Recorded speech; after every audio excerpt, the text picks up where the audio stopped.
প্রিয় ভাই ও বোনেরা, আশা করি সবাই ভালো আছেন।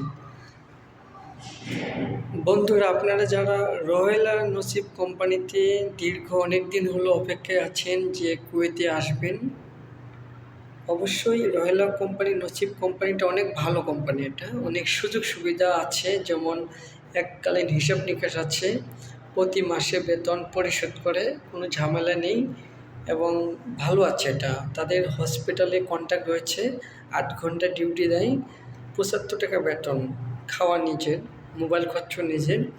তারপরেও ইনশাল্লাহ যদি ডিউটি ভালো পজিশনে হয়, ইনশাল্লাহ ভালো টাকা ইনকাম করতে পারবেন আপনি। তাও নতুন অবস্থায় খাওয়া দাওয়া বাদে 50,000 টাকা উপরে পাঠাতে পারবেন যদি হাসপাতালে ভিসায় আসেন ইনশাল্লাহ। এবং আপনি যদি কুয়েতে একটু ভাষা জানেন বা কোনো লোকজন থাকে, তাহলে ইনশাল্লাহ আপনি একটা যদি পার্ট টাইম জব করতে পারেন, মাশাআল্লাহ আরও বেশি স্যালারি পাবেন। কারণ কুয়েতে ভাই পার্ট টাইম ছাড়া কিন্তু চলে না। কারণ 8 ঘন্টা ডিউটি দিয়ে কী হবে? আর পার্ট টাইমটা কিন্তু সবাই পায় না। যাদের একটু লুক আছে বা পরিচিতি কেউ আছে, হয়তো তাদের মাধ্যমে কথা বললে হয়তো ব্যবস্থা হতে পারে। একজন আরেকজনের মাধ্যমেই হয়। তো ভাই, আপনারা যারা নতুন আছেন কুয়েতে, অবশ্যই ভাই ধৈর্য ধরে থাকেন, অবশ্যই একদিন সফলতা হতে পারবেন, দোয়া করি।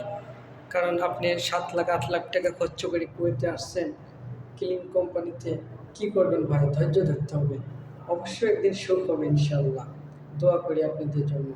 আর প্রিয় ভাইরা, কুয়েতে যে নিয়মকানুনগুলো আছে অবশ্যই আপনারা মেনে চলবেন, আর সবাইকে ইনশাল্লাহ সবার সাথে মিলেমিশে থাকবেন, কেউ ঝগড়া মারামারি করবেন না।